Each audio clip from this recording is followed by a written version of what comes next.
তো আজকে সেদিন আমি কিছু প্রশ্নের উত্তর দিয়েছিলাম, সবগুলো দিয়ে উঠতে পারিনি, একটু সময়ের বেশি বড় হয়ে যাচ্ছিল ভিডিওটা।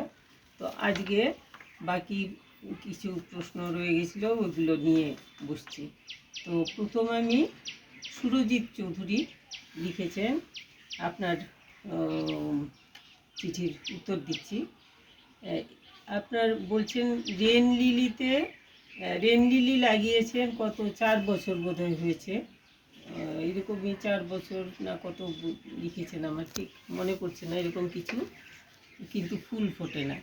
আমার মনে হয় কি, হয় আপনি টবে লাগিয়েছেন, মাটিতে লাগালে পরে এগুলো মাটিতে ছড়িয়ে যেতে পারে, ছড়িয়ে ওদের জায়গা ওরা করে নিতে পারে, বা খাবারের যখন অভাব হয় তখন ওরা মাটির থেকে খাবারটা টেনে নিতে পারে, আশেপাশের থেকে ওইরকমভাবে নিতে পারে। কিন্তু টবটা তো খুব কনজাস্টেড হয়ে যায়, ওই বাল্বগুলো প্রত্যেক বছরই বাল্বগুলো ছড়িয়ে যায়, একটার থেকে অনেকগুলো বাল্ব হয়ে যায়।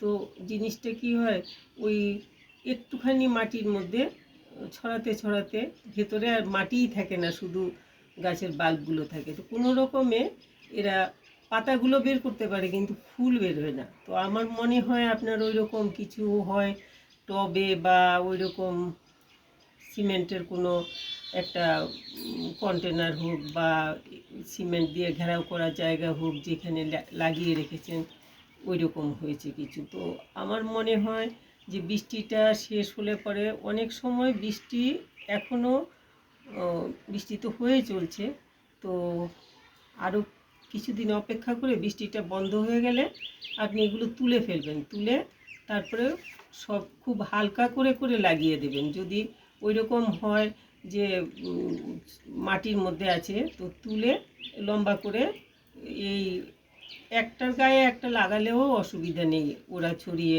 সুন্দর করে হতে পারবে। আর টবে লাগালে পরে এই 6 ইঞ্চি টবে খুব বড় জোর 5-6টা, 5-6টা না আরও বেশি লাগাতে পারবে। তবু আমার মনে হয় 6টার বেশি না লাগালেই ভালো 6 ইঞ্চি টবে। তো এরকম ওইরকমভাবে একটা আইডিয়া করে লাগাবেন। তো হালকা করে দিলে এই বছর এক্ষুনি যেমন বৃষ্টি বন্ধ হওয়ার পরে মাটি বের করে টবের থেকে এগুলো বের করে তারপরে খুলে ফেলবেন সমস্ত ইয়েগুলোকে, আলাদা আলাদা করে এগুলো জড়িয়ে যায় একটার সাথে একটা, তো আলাদা করে বাল্বগুলো একটা একটা করে করে লাগিয়ে দেবেন। তো ওইভাবে লাগালে পরে মাটি দেবেন, মাটিতে একটুখানি গোবর সার হোক বা পাতা পচা সার হোক, যা হোক, কম্পোস্ট আর কি, ভার্মি কম্পোস্ট হোক, যা হোক, কিছু একটা দিয়ে দিলেই ভালো হবে, 1/3 দিলেই হয়ে যাবে। আমি তো মাটিতে লাগিয়ে রেখেছি, হয়তো দেখেছেন আমার শর্টগুলোর মধ্যে, 2টো শর্টের মধ্যে বোধহয় আমি কিছু রেন লিলির ছবি দিয়েছিলাম। অন্যগুলো আছে একটু বড় সাইজের, যেগুলো গোলাপি রঙের একটা আছে আর একটা সাদা, ওইগুলো এত বেশি ফোটে না, ছোটোগুলো তো খুব বেশি একদম ঝেঁপে ফুটেছে। তো মাটিতে লাগিয়েছি, এরকম লাইন করে লাগিয়েছি আর কি, তো ওই রকম করে লাগালে দেখতে খুব ভালো হয়। টবে লাগালে অনেকগুলো ওপরে লাগিয়েছি আমি, ওই যে 5 লিটারের জলের বোতলগুলো, এইগুলো কেটে এইগুলোর মধ্যে লাগিয়েছি, এগুলোতে নতুন লাগিয়েছি, তো এগুলোতেও ফুটেছে, এত বেশিভাবে ফোটেনি, অল্প কিছু ফুটেছে। বেশি ফুটলে তখন এগুলোর আলাদা শর্ট করে ছাড়বো ভেবেছি, এখনও ওইভাবে ফোটেনি, এইটাতে 4-5টা, ওইটাতে 4-5টা, এরকম করে করে ফুটছে। তো ওইটা করবেন, করলে পরে আমার মনে হয় আগামী সিজনে আপনি নিশ্চয়ই ফুল পাবেন। রেন লিলিতে ফুল ফোটে না এরকম হয় না, ওইটা হলে পরে ফুল ফুটবে না কেন, বাল্বগুলো পাতা বের করতে পারে, কিন্তু ফুল ফোটাতে হলে যতটুকু খাবার দরকার ততটুকু খাবার পাচ্ছে না, আমার তো তাই মনে হচ্ছে। আমার যে মাটিতে যেই রেন লিলিগুলো আছে, যে খুব বেশি ফুটেছে, যে এগুলোতে কিন্তু বাড়তি কোনো সার দেয়নি, গোবর সারও না, শুধু মাটিতেই লাগিয়ে রেখেছি, কিন্তু মাটির থেকে ওরা নানান রকম খাবার পায়। মাটিতে তো পাতা পচা সার আপনা থেকেই তৈরি হয়, মিশে থাকে, ঘাস পাতা এগুলো পচে মিশে থাকে, তারপর আশেপাশের থেকে গোবর সার যেখানে রাখা আছে সেখান থেকে হয়তো একটু ধুয়ে বৃষ্টিতে জলও চলে আসে, তো সব রকম ওরা নিতে পারে, এই জন্য মাটিতে ভালো হয়। তো টবে লাগালে পরে একটু সার দিয়ে তারপরে লাগাবেন, তাহলে আগামী সিজনে নিশ্চয়ই ফুল পাবেন আপনি এইভাবে যদি লাগান। আর যদি কোনো প্রশ্ন থাকে নিশ্চয়ই প্রশ্ন করবেন, আমার উত্তর দিতে একটু দেরি হয়ে যায় আর কি, কিন্তু উত্তর পাবেন ঠিকই। আমার নিজের করা বা নিজের যা অভিজ্ঞতা ওইভাবে পাবেন। আর কেমিক্যাল কিছু তো ইউজ করি না, ওইটার কথা। আচ্ছা ঠিক আছে, আপনাকে আমি অনেক ধন্যবাদ। আপনি করেছেন যে এরকম জানতে চেয়েছেন, ওইটা ওই যে এরকমভাবে কমেন্ট করবেন, ভালো লাগে আমার। যখন যেটা আপনাদের অসুবিধা হবে নিশ্চয়ই আমি চেষ্টা করব আপনাদেরকে যতটুকু জানি বলে দেওয়ার। আচ্ছা, তারপরে লিখেছে মিতা বোস। মিতা বোস লিখেছ যে আমি রাসায়নিক সার ব্যবহার করি কিনা, রাসায়নিক ওষুধ ব্যবহার করি কিনা। আমি রাসায়নিক সার, রাসায়নিক ওষুধ কোনোটাই ব্যবহার করি না। আমি শুধুমাত্র কেনা জিনিসের মধ্যে আমি ভার্মিকম্পোস্ট কখনো কখনো, যখন আমার দেখি গোবর সার যদি দেখি যে বেশি ভিজা বা ফুরিয়ে গেছে বা পিঁপড়ে টিপড়ে ডিস্টার্ব করে ফেলছে, গোবর সার পোকা হয়ে গেছে, তখন আমি অল্প কিছুটা ভার্মিকম্পোস্ট কিনে আনি আর কি। আর নইলে আমার গোবর সার থাকে এক জায়গায় স্টক করা, পুরনো হয়ে থাকে, পুরনো গোবর সারই আনাই, আর ওইটাই স্টক করা থাকে, ওইখান থেকে নিয়ে নিয়ে দিই গাছে। আর নইলে পরে পাতা পচা সার, তারপর ওই যে কিচেন কম্পোস্ট আর লিকুইড যে সারগুলো তৈরি করি এইগুলো সমস্ত দিই। আর ওষুধ কেনা কোনো ওষুধ ইউজ করি না, একমাত্র তোমার ওই যে নিম হলুদ আর কর্পূরের একটা ওষুধ তৈরি করি জাল দিয়ে, ওই ওষুধটা ইউজ করি। তারপর মিলিবাগ টাগ এই সমস্ত হলে পরে, আর কিছু কিছু ফাঙ্গাল ইনফেকশন হলে পরে ওই ডিটারজেন্ট দিয়ে এটা ইউজ করি।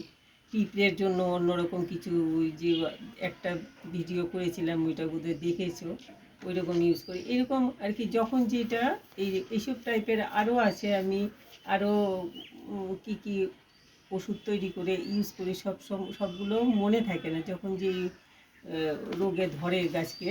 আবার এই যে এখানে আছে অর্কিড, তো অর্কিডের জন্য খাবার তৈরি করি, ওষুধ তৈরি করি। অর্কিডেও আমি কেনা কিছু দিইনি এখন পর্যন্ত, কোনো সময়ই কেনা কিছু দিই না। অর্কিডে বিশেষ করে রসুন আর দারচিনির পাউডার এইগুলো বিশেষভাবে ইউজ করি। আর গাছের জন্য পেঁয়াজের খোসার জল, চা পাতা, তারপর কি বলে ডিমের খোসা, এগুলো সমস্ত সার হিসাবে ইউজ করি। পাতা পচা সার, গোবর সার, তারপর কিচেন কম্পোস্ট, আর হলো খৈল ভিজানো জল। ওইটা বর্ষার সময় আমি খৈল ভিজানো জলটা দিই না, এটাতে খুব ড্যাম্প হয়ে যায়, গাছে ড্যাম্প হয়ে গেলে পচা লেগে যায় গাছে, এই জন্য খৈল ভিজানো জলটা আমি বর্ষার সময় দিই না। বর্ষার সময় ওই ফলের খোসা ভিজানো জলটা বা তরকারির যে কাটা তরকারির খোসা টোসা এগুলো জমিয়ে যেই কম্পোস্টটা তৈরি হয় ওইটা বা ওইটার জলটা, এগুলো ইউজ করি। আর কেনা কিছু ইউজ করি না। তোমার যদি কোনটার মধ্যে কী সার দেবে এইগুলো আর কি, অর্গানিক সার বা ওষুধ, ওইটা জানতে চাইলে তুমি যখন যেই গাছে যেটা মনে করো যে সার কোনটা দেবো এই গাছটাতে বা ওষুধ কোনটা দেবো, আমাকে কমেন্ট বক্সে লিখে দেবে, আমি নিশ্চয়ই বলে দেব। আর কিছু কিছু জিনিস আছে যেগুলো নাকি আমি অলরেডি ভিডিও করে ফেলছি, ওইগুলো দেখতে পারবে। আর লিখে দিলে আমি মোটামুটিভাবে বলেও দেবো, আর ভিডিওটা কি বলে করা আছে তাও বলে দেবো, তাহলে তোমার সুবিধা হবে। তারপরে আসছি দীপশ্রী ঘোষ। অ্যাজালিয়া গাছের পাতা ঝরে যাচ্ছে বলছো তো, অ্যাজালিয়া গাছের পাতা এখন অ্যাজালিয়া গাছকে বাঁচিয়ে রাখাই এই সময়টায় ভীষণ সমস্যা। পাতা ঝরে যাচ্ছে, তুমি, আমার তো চিঠিটা উত্তর দিতে একটু দেরি হয়ে গেল। তুমি গাছের গোড়া ভিজা রয়েছে কিনা দেখবে, ভিজা থাকতে দেবে না গাছের গোড়া। আমি অ্যাজালিয়ার জন্য যে ভিডিও করেছি ওইগুলোতে দেখবে যে এরকম করে দেখবে এতটুকু 1 ইঞ্চি পর্যন্ত যদি শুকনো থাকে, তার নিচে যদি ভিজা থাকে তাহলে জল দিতে লাগবে না। কিন্তু এর নিচেও যদি শুকিয়ে যায় তাহলে জল দেবে, নইলে জল দেবে না। এই বর্ষার সময়টাতে জলের থেকে একটু গোড়া ভিজা থেকে গাছের পাতা ঝরে যায়। গাছের গোড়ায় যদি একবার জল লেগে যায় ঠিক মতো, টেনে ফেলে বেশি জল, তাহলে গাছ কিন্তু মরে যায়, পাতা ঝরে গাছ মরে যায়। তখন গাছের গোড়াটা চেষ্টা করতে লাগে বেশিরভাগ সময় শুকনো রাখতে। বেশি শুকিয়ে গেলে দূরে একটুখানি জলটা দেবে, গোড়াতে দেবে না জল। আর বেশি শুকিয়ে গেলেও পাতা ঝরতে পারে। এক্ষুনি গাছের শেকড়ের যে স্টেমটা, যে এটার থেকে অন্তত পক্ষে 4 আঙ্গুল দূর দিয়ে তুমি ওই শুকনো পাতার গুঁড়ো ঘুরিয়ে দিতে পারো, দিয়ে তারপরে এগুলোর মধ্যে একটু জল দিয়ে রাখতে পারো, তাতে গাছটা ঠান্ডাও থাকবে, ভালো থাকবে। আর একটুখানি ওই যে নিম পাতার জল, এটা স্প্রে করে দিতে পারো যাতে ইনফেকশন না হয় বিশেষ। আচ্ছা, গেল। এখন তারপর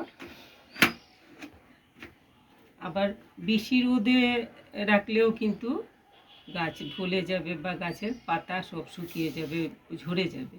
তো বেশি রোদেও রেখো না।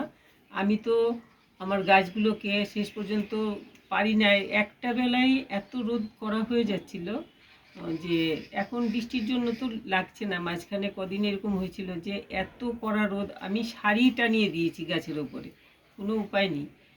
রোদও লাগাতে লাগবে একটু একটু, নইলে পরে তো ফাঙ্গাল ইনফেকশন হয়ে যাবে।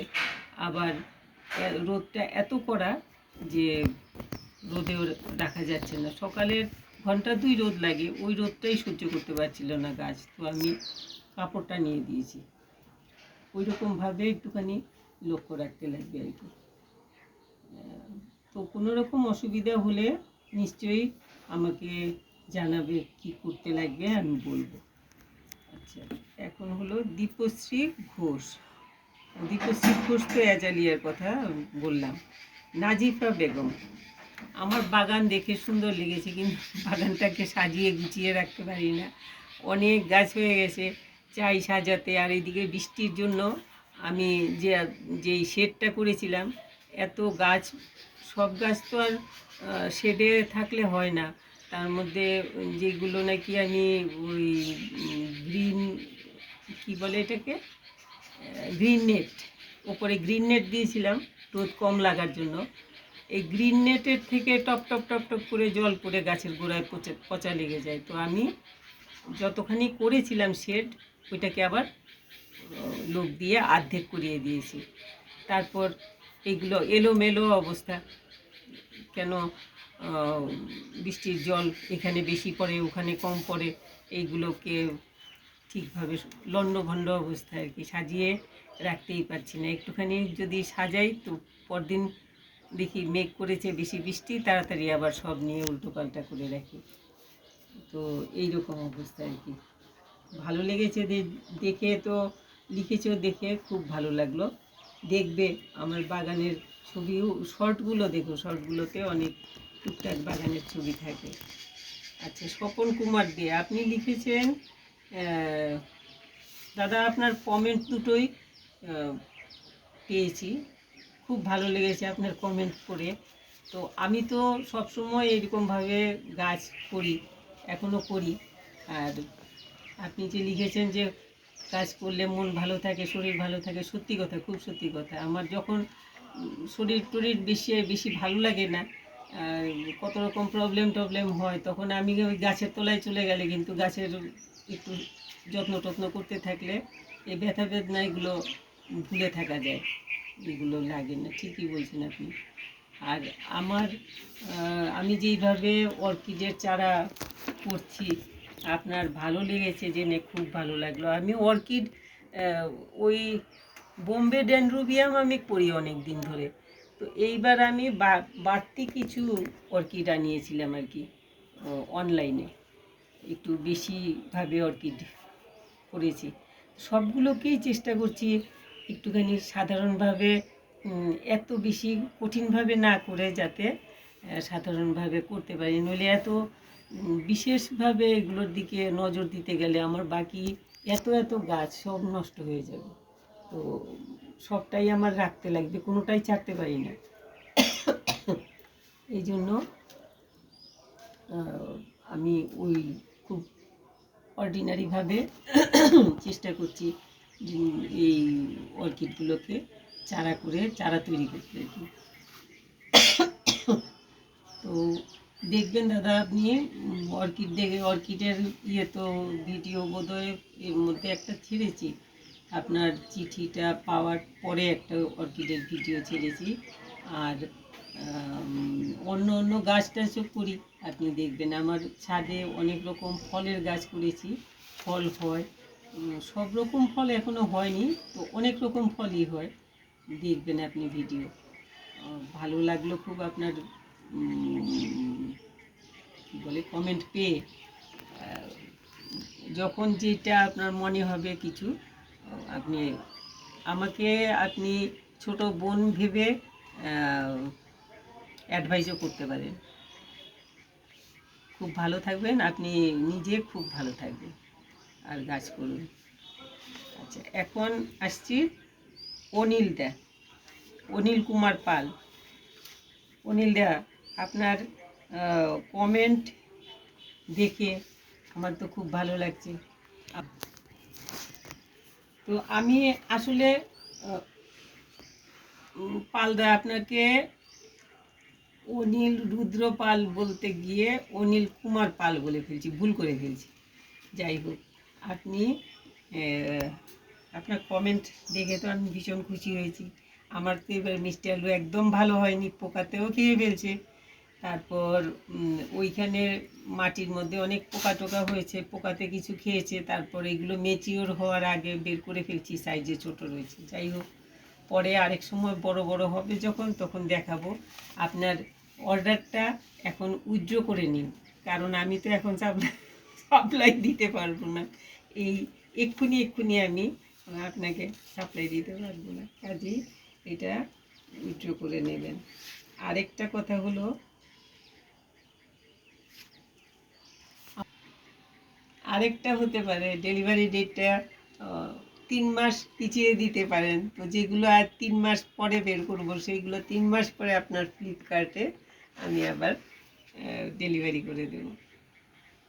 আচ্ছা, ঠিক আছে। আপনি যে ভিডিও দেখছেন, এইটা বুঝে খুব ভালো লাগলো। দেখবেন শর্টগুলোও দেখবেন, শর্টগুলো দেখলে ভালো লাগবে। শর্টগুলোর মধ্যে আমার অন্য গাছের, অনেক গাছের শর্ট থাকে, তো যেগুলো নাকি এত বড় ভিডিও টিডিও করার সুবিধা থাকে না, তো ওইগুলো আমি শর্ট করে ছেড়ে দিই। আপনি দেখবেন শর্টগুলো, অনেক শর্ট ছাড়া হয়েছে।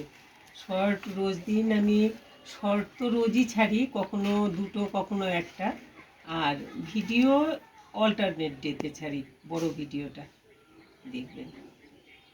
ঠিক আছে অনিলদা, ভালো থাকবেন। আপনার গাছ কোন গাছে কি হলো আমাকে ফোনেও বলতে পারেন, ফোন করতে পারেন। ঠিক আছে, তো ভালো থাকবেন, আপনার গাছও ভালো থাকুক, সবাই খুব ভালো থাকবেন।